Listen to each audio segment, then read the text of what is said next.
Pwede ba akong tumugtog kapalit ng makakain? Ang malumanay at may alinlangan na tinig ng isang batang babae ay umalingaw-ngaw sa marangyang lobby ng Continental Hotel. Ang tanong niya ay parang biglang bugso ng hangin sa gitna ng katahimikan. Pumunit ito sa mga magagarbong usapan, lumingon ang lahat at bumalot ang katahimikan sa silid. Ang mga panauhin ng pinakaelitistang kaganapang pangkawanggawa ng lungsod ay napatingin sa maliit na batang nangahas magsalita. Nakatayo sa bungad ng maluwang na bulwagan si Lola Rodriguez, isang 12 anyos na batang babae na may malalaking matang puno ng pag-asa, nakatitig sa makinang na Steinway grand piano sa ilalim ng mga kristal na chandelier. Ang kanyang payak at medyo maluwag na kasuotan ay kapansin-pansin sa gitna ng dagat ng kumikislap na gown at perpektong tinernong tuksedo. Hawak niya ang isang luma at gastadong backpack na para bang iyon ang kanyang kalasag laban sa di pamilyar na mundong kinasadlakan niya. Saan nanggaling ang batang yan? Bulong ng isang blondang babae habang mahigpit na hawak ang kanyang basong may champagne. Bakit hindi pa inaasikaso ng seguridad? Sabi naman ng isa pa, nangingibabaw ang ironiya, ang okasyon na iyon ay para raw sa pagtulong sa mga batang kapuspalad. Si Lola, na ilang gabi nang lumilipat-lipat ng tuluyan, ay ramdam na ramdam ang ironiya. Nadampot lang niya ang balita tungkol sa gala ng mapadaan sa hotel. May kung anong tumulak sa kanya na pumasok at sumubok. Mula sa kabilang dulo ng bulwagan, lumapit si Isabela Castillo, ang punong abala ng kaganapan at tagapagmana ng isang mayamang pamilya. Sa edad na 45, siya ang huwaran ng mataas na lipunan, elegante, edukado at puno ng pagpapanggap na pagiging mapagbigay. May malamig at pino ngunit mapanlinlang na ngiti siyang bumati kay Lola.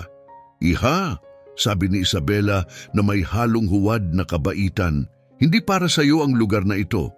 May McDonald's malapit dito." "Gusto ko lang tumugtog," sagot ni Lola mas matatag na ang tinig. Isang kanta lang, kapalit ng pagkain. Umalingaw-ngaw ang halakhak sa karamihan. Aba, marunong daw siya. Biro ng isang lalaki sa asul na Amerikana. Malay niya ba kung nasaan ang Middle Sea? Lahat sila feeling espesyal pagkatapos manood ng pelikula, dagdag ng isang babaeng umiiling. Ngunit hindi na tinag si Lola, tumayo siya ng matikas, bahagyang nakataas ang baba, taglay ang tahimik na uri ng lakas. Para siyang sanay na sa mas matitinding paghuhusga kaysa sa isang silid na puno ng mga mapanghusga. Bahagyang gumalaw ang kanyang mga daliri, wari ay tumutugtog ng di nakikitang piyesa, isang nakasanayang gawi na nakapagpapatahan sa kanya sa mahihirap na panahon. Sa dulo ng bulwagan, nakamasid si Dr. Roberto Alvarez, isang tanyag na pianistang kinikilala sa buong mundo at hurado ng pambansang kompetisyon. Namataan niyang hindi na alis ang tingin ni Lola sa piano. Mayroong halos banal na paraan ng kanyang pagkakatitig dito. Hindi iyon basta usisa, kundi pagkilala. "Isabela," wika ni Dr. Alvarez habang lumalapit, "marahil ay dapat natin siyang bigyan ng pagkakataon. Hindi ba't para sa mga kabataang may talento ang gabi na ito?" Mabilis na natawa si Isabela, puno ng panlalait. "Roberto, seryoso ka ba? Tingnan mo siya. Mga batang gaya niya, hindi nagkakaroon ng leksyon sa musika. Imposible." Ang hindi nila alam, lumaki si Lola sa musika.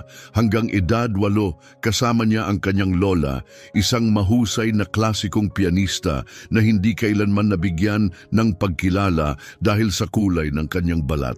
Siya ang naging guro at mundo ni Lola. Nang pumanaw ito, dinala siya sa foster system. Tangan ang lungkot na hindi niya maunawaan at ang talento sa musika na hindi pa lubos nahuhubog. Habang pinagtatawanan siya ng karamihan, nanatiling matatag si Lola. Hindi nagbago ang kanyang ekspresyon, ngunit sa kalooban niya may nagising. Patuloy pa ring sumasayaw ang kanyang mga daliri sa dinakikitang ritmo. isang tahimik na angkla sa gitna ng unos ng panguuyam. Kung natitinag ka ng kwentong ito tungkol sa tapang, kawalan ng katarungan at kapangyarihan ng sining, tandaan mong mag-subscribe sa channel. Ang susunod na mangyayari ang magpapatunay kung paanong isang maliit na tanong ang kayang magpatahimik sa pagkiling at maghayag ng kadakilaan kung saan ito'y hindi inaasahan. Nakatawa ng malakas si Isabela, parang iyon ang pinakamasayang bahagi ng gabi niya. Gustong-gusto niyang magpanggap na mabait sa harap ng kanyang kapwa elitista.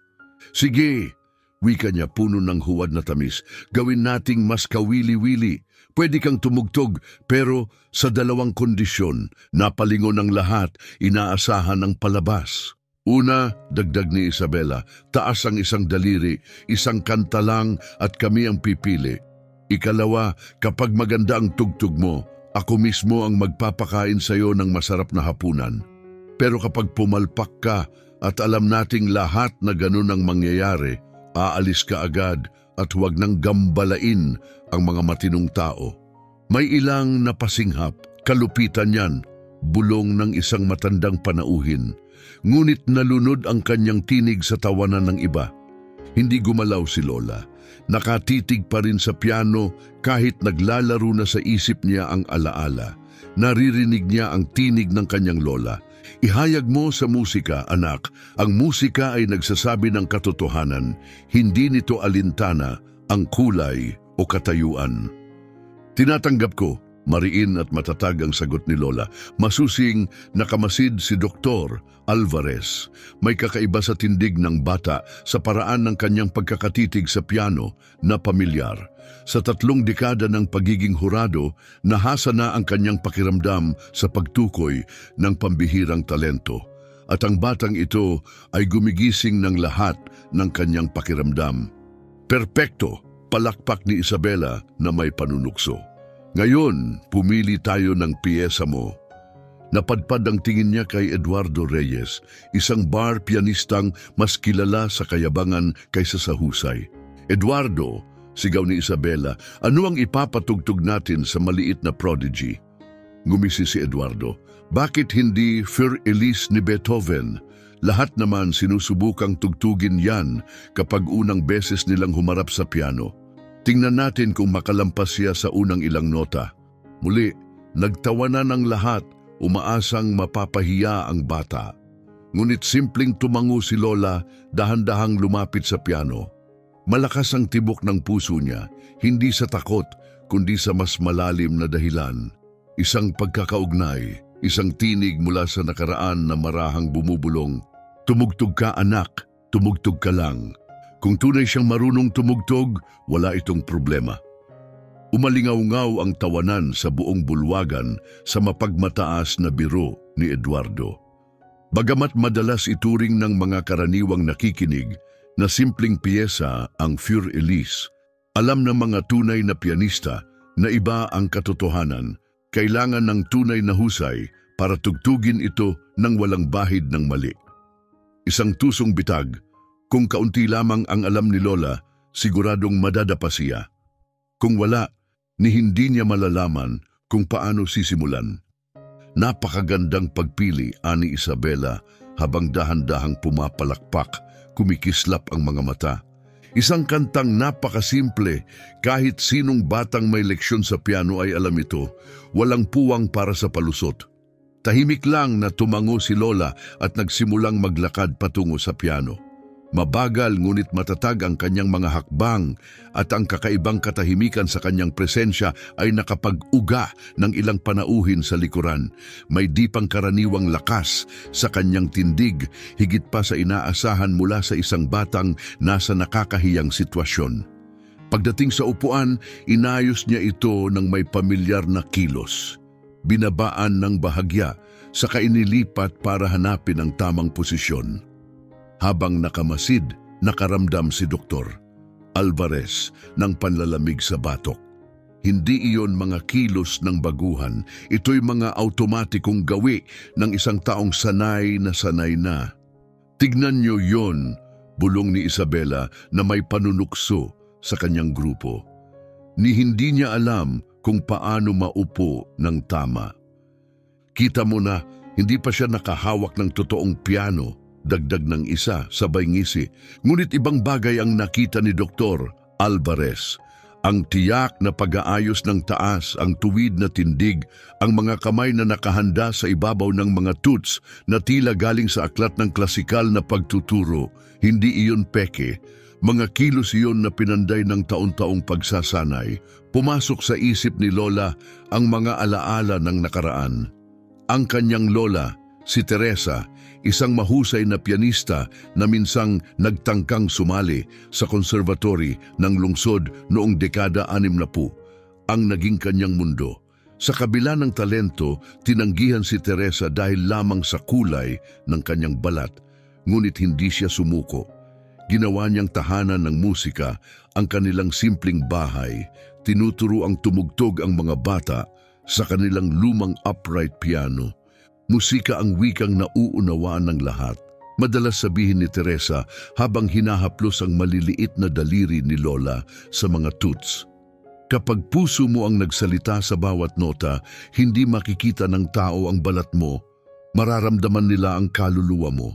Ginugol ni Lola ang di mabilang na hapon sa pagtuturo ng kanyang lola.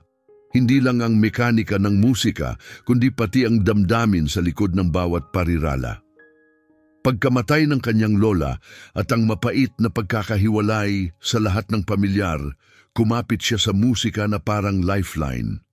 Kahit walang totoong piano, tumutugtog siya ng imahinasyon sa mga mesa, kumot o sa hangin sa tuwing kailangan niya ng aliw. Mabilis nangiinip si Isabela sabay tadyak ng daliri. O ano na? Ano ang inaantay mo? O baka naman umatras ka na? Huminga ng malalim si Lola at marahang inilapat ang mga kamay sa mga toots. Parang muling nakatagpo ng nawalang bahagi ng sarili. Matagal na siyang hindi humahawak ng totoong piano.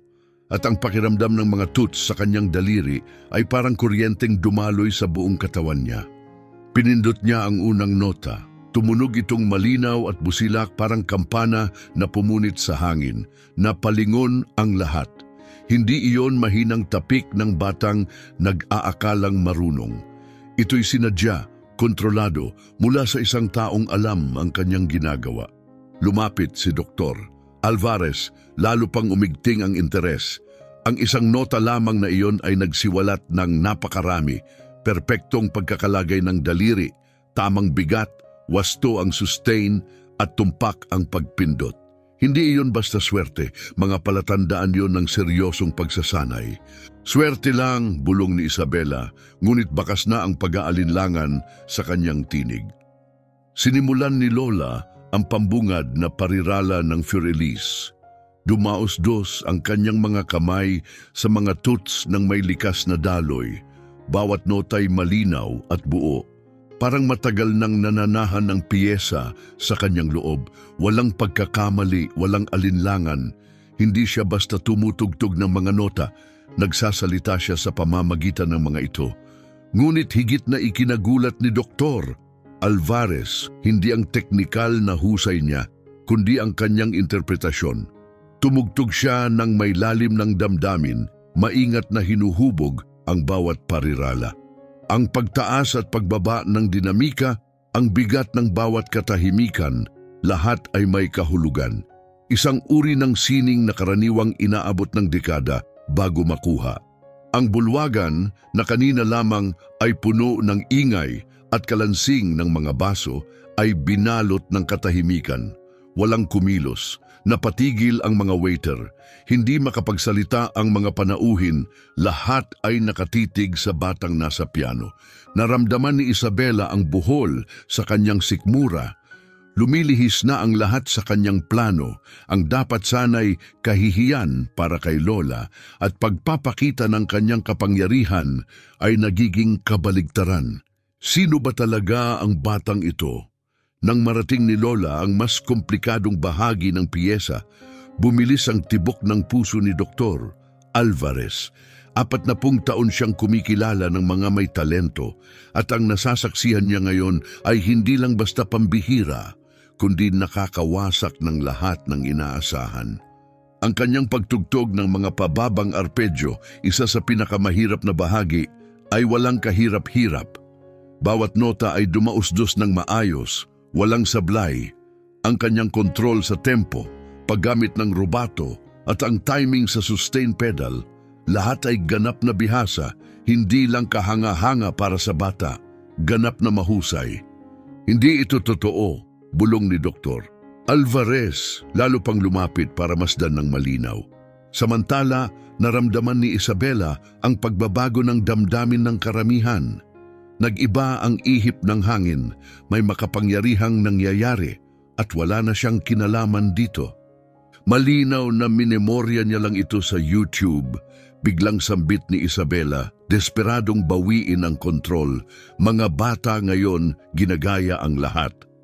Ngunit mahina na ang kanyang tinig at kakaunti ang nakikinig, sapagkat ang ginagawa ni Lola ay hindi basta panggagaya. Hindi ito isang batang ginagaya lamang ang napanood. Ito ay isang taong nagkukwento sa pamamagitan ng tunog. May bigat, may saya, may lungkot at lakas. May katotohanan, may kaluluwa. Hindi siya basta tumutugtog ng kilalang melodya. Binibigyan niya ito ng buhay. Alam ni Dr. Alvarez na ang naririnig niya ay hindi lamang talento, mas bihira pa rito. Ito ang tinig ng isang taong dumaan sa matitinding pagsubok at lumabas na may boses na napaka-espesyal, napakatunay na hindi kayang ituro. Maaaring ipanganak lamang mula sa karanasan. At nang tuluyang maglaho ang huling nota ng Für Elise sa katahimikan, walang gumalaw. Para bang huminto ang oras upang makinig. At sa katahimikan, isang bagong tanong ang pumasok sa isipan ng lahat. Sino ba talaga ang batang ito at paano siya nagkaroon ng ganitong kapangyarihan sa kanyang musika? Sa kabuuan ng kanyang karera, nakasaksi na si Dr. Alvarez ng maraming mga batang may pambihirang talento, mga child prodigy na tumutugtog ng Mozart sa edad na 5, mga teenager na sumusuong sa napakahihirap na likha ni Rachmaninoff. Ngunit ang nasasaksihan niya ngayon ay iba. Bihira siyang makatagpo ng isang batang musikero na hindi lamang may perpektong teknik, kundi may taglay ding emosyonal na kasanayan. At lalong hindi mula sa pinagmulan na gaya nito, taliwas ito sa lahat ng inaasahan. Habang narating ni Lola ang emosyonal na rurok ng Für Elise, ang pagbabalik ng pangunahing tema ng may masidhing lakas, dumausdos ang kanyang mga kamay sa mga toots ng walang kahirap-hirap. Hindi lang ito kasanayan, ito'y malalim na pamilyaridad, isang ugnayang hinubog ng libu-libong oras ng pagsasanay. Isang koneksyon na hindi kayang pekein ng kahit anong pagpapanggap. Bawat nota'y may dalang alaala. Sa likod ng kanyang musika, dumadaloy ang ilog ng emosyon, mga alaala ng isang babaeng humubog sa kanyang kaluluwa. Naririnig pa rin niya ang tinig ng kanyang lola, si Teresa, wari katabi lang siya. Ang musika ay hindi lang pagtama ng tamang nota, iha. Ito'y pagsasalaysay ng kwentong ikaw lamang ang makapagsasabi. Higit pa sa pagiging guro, si Teresa Rodriguez ay isang tagapanguna, isang mapangarapin, isang babaeng naniwala na kaya ng kanyang apo na baguhin ang mundo sa pamamagitan ng sining. Ipinanganak noong 1940, lumaki siya sa panahong itinataboy ang mga musikero sa gilid, isinara ang pinto ng mga institusyong elitista at entablado ng konsyerto. Ngunit hindi siya sumuko. Sa halip, binuksan niya ang kanyang tahanan para sa mga batang kapitbahay. Ginawang santuwaryo ng tunog ang kanilang payak na sala. Sasabihin ng mundo na hindi para sa ating uri ang klasikong musika. Madalas niyang paalala habang inaayos ang postura ni Lola. Pero ang musika ay walang pakialam sa kulay, sa pera o sa antas. Ang tanging dinirinig ng musika ay ang katotohanan, Sa loob ng 8 mahiwagang taon, sinipsip ni Lola ang karunungan ng kanyang lola, hindi lamang ang pisikal na kasanayan sa pagtugtog ng piano, kundi ang kahulugan sa likod ng bawat himig. Itinuro ni Teresa sa kanya na bawat kompositor ay may sariling wikang emosyonal. Si Chopin ay bumubulong ng pananabik, si Beethoven ay kumukulog ng pakikibaka at tagumpay, at si Mozart ay kumikislap ng kagalakan. At higit sa lahat, itinuro niya kay Lola na ang sariling tinig, ang kanyang damdamin, ang kanyang kwento, ay kabilang din sa linya ng mga dakilang iyon. Ngunit dumating ang trahedya. Biglang kinuha ng atake sa puso si Teresa at gumuho ang mundo ni Lola. Agad siyang kinaladkad ng foster care system. Inilayo sa kanyang tahanan, sa kanyang piano, at sa tanging sinandalan na alam niya. Sa susunod na 4 na taon, dinala ni Lola ang musika sa kanyang isipan. Tahimik siyang nagpraktis sa ibabaw ng mga mesa at durungawan. Sa mga mahabang gabing malamig sa mga shelter, paulit-ulit niyang tinugtog sa kanyang mga daliri ang mga piyesang itinuro ng kanyang lola sa di nakikitang mga piano. At ngayon, sa marangyang bulwagan ng Hotel Continental, nabuhay muli ang mundong iyon. Nakatitig, walang kibo si Dr. Alvarez habang tinutungo ni Lola ang huling bahagi ng piyesa. Ang paraan ng kanyang paghubog ng dinamika nagsimula sa banayad na bulong, umakyat sa matapang na crescendo, bago muling lumambot tungo sa maririkit na huling nota, ay tunay na kamangha-mangha. Hindi iyon basta panggagaya. Ito ay sining, ito ay karanasang nabuhay sa musika. Pakiusap, sabihin mo sa akin na nakikita mo ito, bulong ni Dr. Alvarez sa isang kasamahang propesor mula sa lokal na universidad. Ang batang ito, hindi lang siya may talento, iba siya, lubos na kakaiba. Sa kabilang panig ng silid, nanigas si Isabela Castillo. Unti-unting nadudurog ang kumpiyansa sa bawat nota. Ang plano niyang gawin itong isang nakakahiyang palabas ay nagiging isang bagay na mapanganib, isang bagay na lubos na nakakauga ng kanyang paniniwala. Hindi lamang nabubuhay si Lola, binabago niya ang silid. Sa bawat parirala, isa-isang inaalis ang tabing ng pagkiling at pribilehiyo. Pinipilit ang mga nakikinig na harapin ang mga katotohanan na kanilang iniiwasan.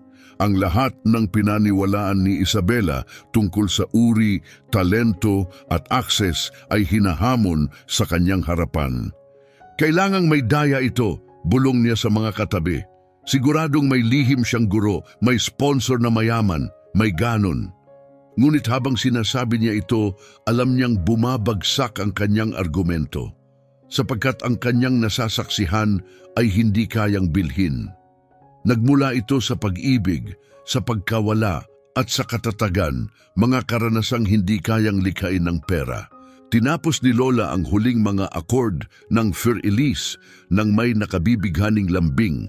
Sama-samang naghintay ng hininga ang mga tao, nahulog sa marupok na ganda ng sandali. Nang tuluyang naglaho ang tunog sa katahimikan, nanatiling nakataas ang kanyang mga kamay sa tuts. Parang ayaw pa niyang bitawan ang ugnayan sa piano. Pagkatapos, marahang hinarap niya ang madla. Wala na ang mahiyain at gutom na batang pumasok.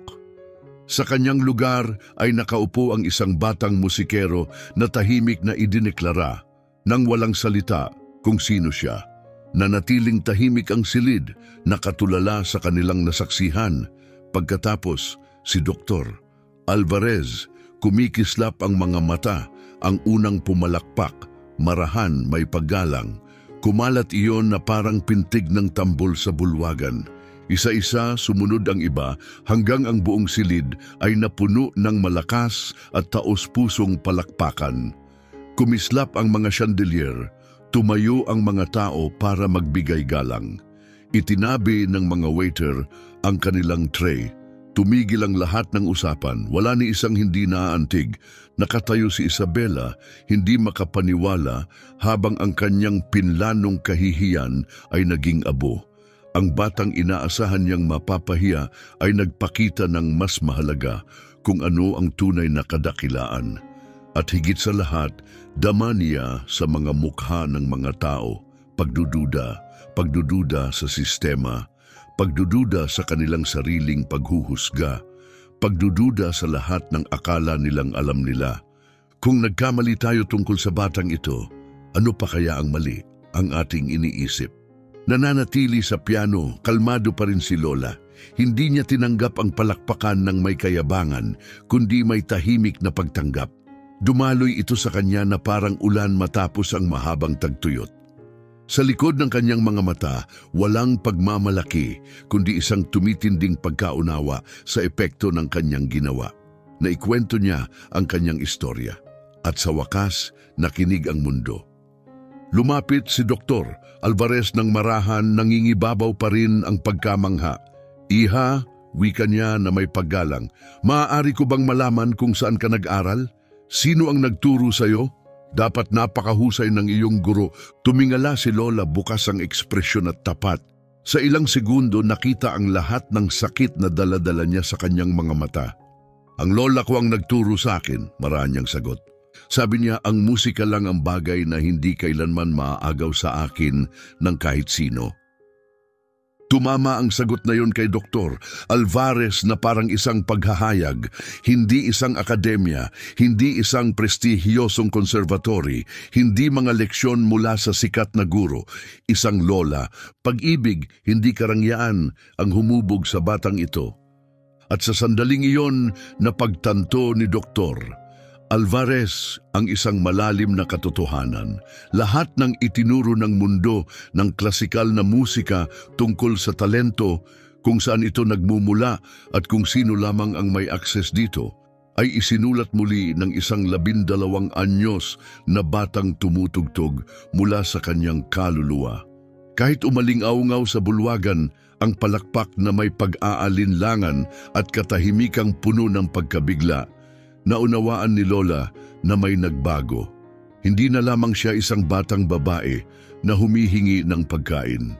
Ibinunyag ng kanyang tugtugin ang katotohanan at kasabay nito ang mga inaasahang hindi na niya maaaring takasan. Dama niya ang bigat ng bawat matang nakatitig sa kanya, ang hangin na mabigat sa kuryosidad at pagkailang. Binuksan ng kanyang musika ang isang pintuan at ngayon ay nakatayo siya sa bungad nito, nagdedesisyon kung tatawid upang ipakita sa silid ng mga makikinis na estranghero kung ano talaga ang ibig sabihin kapag ang isang tinatawag na walang silbi ay may dalang mga pangarap na matagal nang sinupil. Nakatanim sa kanyang mga daliri. Lumapit ng dahan-dahan si Dr. Alvarez, parang papalapit sa isang bagay na banal. Iha, wika niya, nanginginig ang tinig, may mahalaga akong itatanong. Ano ang buong pangalan mo? Sa tahimik na kumpiyansa na ipinakita niya buong gabi, tumugon si Lola. Lola Rodriguez. Bahagyang natigilan si Dr. Alvarez, nanlaki ang mga mata. Rodriguez, Teresa Rodriguez, apo ka ba niya? Tahimik na tumango si Lola. Itinaas ni Dr. Alvarez ang mga kamay sa kanyang mukha, tinabuna ng emosyon. Diyos ko, bulong niya. Si Teresa Rodriguez ay isa sa pinakadakilang pianista na mayroon ng bansang ito. Dapat sana'y nakatugtog siya sa mga pinakaprestihiyosong entablado ng mundo, nakapag-aral sa pinakamahusay na konservatory. Pero naputol ang kanyang tinig ng alaala ng kawalan ng katarungan. Isinara nila ang pinto dahil lamang sa kulay ng kanyang balat. Pinanood ni Isabela ang eksena, lalong nalilito at naiilang. Roberto, sino ba ang Teresa Rodriguez na yan? Tanong niya. Humarap si Dr. Alvarez ngayon ay may halong hindi makapaniwala at pigil na galit. Isabela, si Teresa Rodriguez ay isang alamat sa mundo ng musika. Isang birtuoso na ipinagkait ang nararapat na lugar sa kasaysayan. Dahil tinanggihan siya ng sistema, naging pribadong guru siya, isa sa pinakamahusay. Nagpalaki siya ng 12 dosenang profesional. Hanggang ngayon, binibigkas ng kanyang mga estudyante ang pangalan niya ng may paggalang. Umalingaw-ngaw ang bulungan sa karamihan, may ilang nakilala ang pangalan. Ang iba na may napayuko, nahihiyang nagtataka kung paano nila nakaligtaan ang ganoong mahalagang figura. Pero matagal na iyon, pautal na tugon ni Isabela, lalo pang nagiging depensibo. Kahit patotoo ang kwento, hindi nito binabago ang katotohanan na ang batang ito ay dumating ngayong gabi para manghingi ng pagkain. Isa pa rin siyang batang palaboy sa isang pribadong pagtitipon. Doon tumayo si Lola at sa unang pagkakataon ngayong gabi, itinapon niya ang lahat ng anyo ng pagiging mahinhin. Tumuwid ang kanyang tindig, tumaas ang balikat at isang maliwanag at di matinag na lakas ang bumalot sa kanya. May kung anong presensya ang nagpaupo sa ilan, hindi nila namamalayang sila'y umaatras. Ginang Castillo, aniya, malinaw at matatag ang tinig. May tama ka sa isang bagay. Hindi nga dapat ako narito ngayong gabi. Matagal na katahimikan ng sumunod, nakabitin na parang hiningang pinipigil. Dapat nasa New York ako, sa Carnegie Hall, naghahanda para sa aking recital sa susunod na linggo. Lubos na natahimik ang silid, namutla ang mukha ni Isabela. Ang pangalan ko, patuloy ni Lola, ay Lola Rodriguez. Ako ang pinakabatang classical pianist na tinanggap sa Juilliard Young Artists Program. Ako rin ang kasalukuyang pambansang kampeon para sa classical piano sa ilalim ng edad na 15. Hinayaan niyang lumubog ang impormasyon, pinatubo ang hindi makapaniwalang tingin ng lahat. Hindi ako pumunta rito ngayong gabi dahil kailangan ko ng pagkain o pera, wika niya ng walang alinlangan.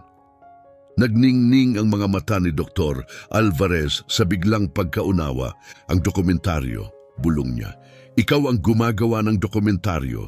Tumango si Lola, tama. Nakikipagtulungan ako sa PBS sa isang proyekto tungkol sa pagkiling at access sa sining. Nagkasundo kami ng aking producer na dapat akong dumalo sa mga elitistang charity events gaya nito na nagpapanggap bilang batang kapuspalad upang obserbahan at idokumento kung paano tinatrato ng mga may kapangyarihan ang mga itinuturing nilang mababa sa kanila. Umalingaw-ngaw ang mga hikbi ng pagkagulat. Tumama ang revelasyon na parang kulog, namilog ang bibig ni Isabela, namutla ang kanyang mukha. Ibig mong sabihin, kinukunan mo kami ng video? Tahimik ngunit matatag ang sagot ni Lola. Oo, mga nakatagong kamera, dekalidad na audio at video. Lahat ng nangyari ngayong gabi ay bahagi ng dokumentaryo. Walang peke, ipinakita ninyo sa amin kung sino talaga kayo. Hindi ito katanggap-tanggap, sigaw ni Isabela. Hindi pwedeng mag-record ng tao nang walang pahintulot. Sumingit si Dr. Alvarez, nakahalukip-kip. Pwede, sa katunayan, bawat may hawak ng tiket ay pumirma ng media release bago pumasok. Nakasaad sa likod ng malinaw, ang event na ito ay maaaring i-record para sa promosyon o dokumentaryo. Ngumiti siya, may bahid ng tapang sa kanyang karaniwang mahinahong anyo. Ipinapalagay kong karamihan ay hindi nag-abala na basahin ang maliliit na letra. Nag-umapaw ang mga bulungan. Maraming bisita ang agad sinilip ang kanilang digital tickets sa cellphone. Ang tensyon sa silid ay nagbago mula sa tahimik na pagkailang tungo sa hayagang pagkataranta. Hindi natin nagsilola na natiling kalmado ang kanyang tinig habang nagsalita sa lahat. Ang unang bahagi ng dokumentaryo ay sumusuri kung paanong ang purong talento ay hindi pinapansin kapag nagmula ito sa hindi inaasahang anyo, kung paanong hinaharangan ng mga palagay ang mga oportunidad. Ang ikalawang bahagi ay nakatuon sa kung ano ang nangyayari kapag ang parehong mga tagapagbantay ay nahaharap sa tunay at hindi matatawarang galing mula mismo sa mga taong kanilang minamaliit. Sinuyod niya ng tingin ng silid, nakipagtagpo ng mata. Nagawa ninyong gampanan ang inyong mga papel ng perpekto. Muling lumapit si Dr. Alvarez, puno ng paggalang ang tinig. Mari ko bang malaman, ano ang plano mo sa mga footage? Tumugon si Lola, ipapalabas ang buong dokumentaryo sa PBS sa susunod na buwan. Ngunit may YouTube channel din ako kung saan nagpo-post ako ng maiikling social experiments. Ang pinakahuli kong video, kinuha sa isang gala sa Boston, ay umabot na sa higit 2.5 milyong views. Bahagya siyang tumagilid ng ulo. Mukhang marami ang interesado na mapanood kung paano inilalantad ng mga nag-aangking tagapagtanggol ng sining ang kanilang pagkukunwari. Napatingin si Isabela sa paligid, wala nang masandalan. May ilan sa mga panauhin ang palihim na nagtutungo sa labasan. Ang iba na may nakatitig sa sahig, umiiwas sa tingin ni Lola. Nabiyak ang ilusyon ng kapangyarihan, ng kontrol at hindi na maibabalik. Hindi lamang tungkol sa musika ang gabing ito, marahang sabi ni Lola. Tungkol ito sa katotohanan.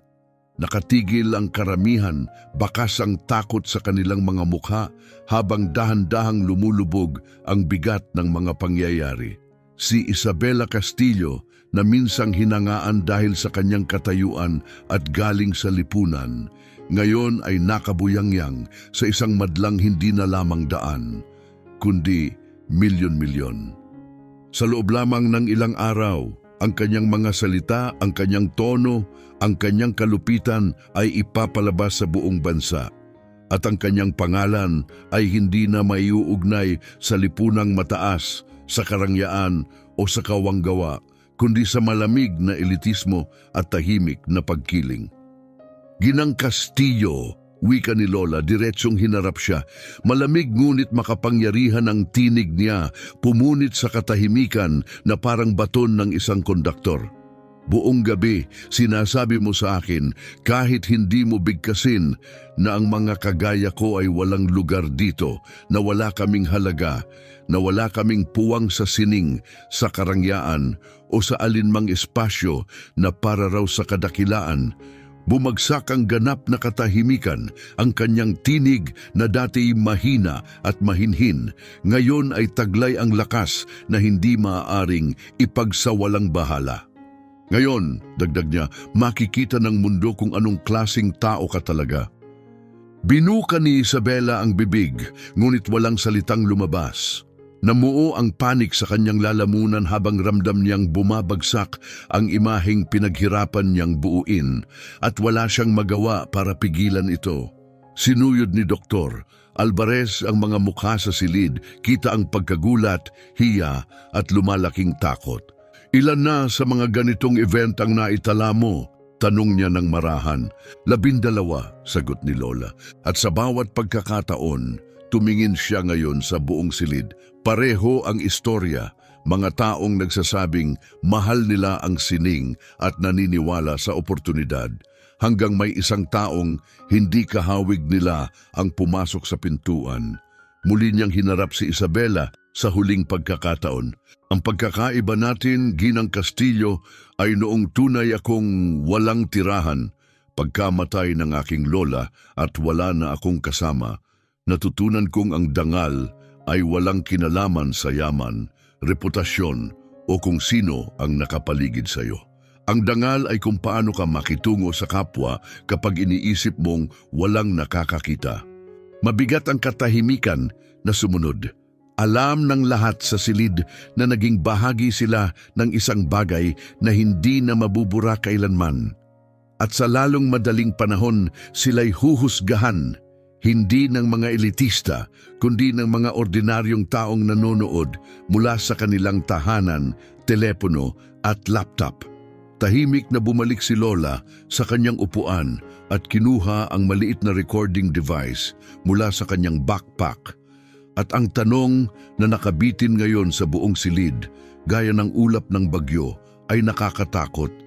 Ilan pa kaya ang nahuli niyang minamaliit ang isang batang may kapangyarihang ipakita sa mundo kung sino talaga sila? Mula sa bintana ng kanyang simpleng apartment sa lungsod, nakamasid si Isabela Castillo habang huminto ang isang itim na limousine sa harap ng Carnegie Hall. Nanginginig ang kanyang mga kamay habang hawak ang tasa ng kape. Bumaba si Lola Rodriguez, mahinahon at elegante, nakasuot ng kumikislap na concert gown sa ilalim ng mga ilaw ng gabi. Nagpalakpakan ang maliit na tao, sumalubong sa kanya habang siya'y kumaway ng may tahimik na kumpiyansa. Handa na siyang mag-debut bilang pinakabatang solo pianist ng season. Samantala, sa lahat ng pangunahing platform, ang dokumentaryong Faces of Discrimination ay naging viral. Sa YouTube pa lamang, umabot na ito sa higit 15 milyong views. Kinuha ito ng mga balita, ginawang pambansang usapan, at sa sentro ng lahat ng ito, si Isabela Castillo na minsang hinangaan, ngayon ay naging simbolo ng lahat ng ipinakita ng dokumentaryo, kayabangan, pagkiling at hungkag na kabutihan. Sa loob ng ilang linggo, pinuno ng mga headline ang media, Charity Queen Unmasked in Viral Social Experiment.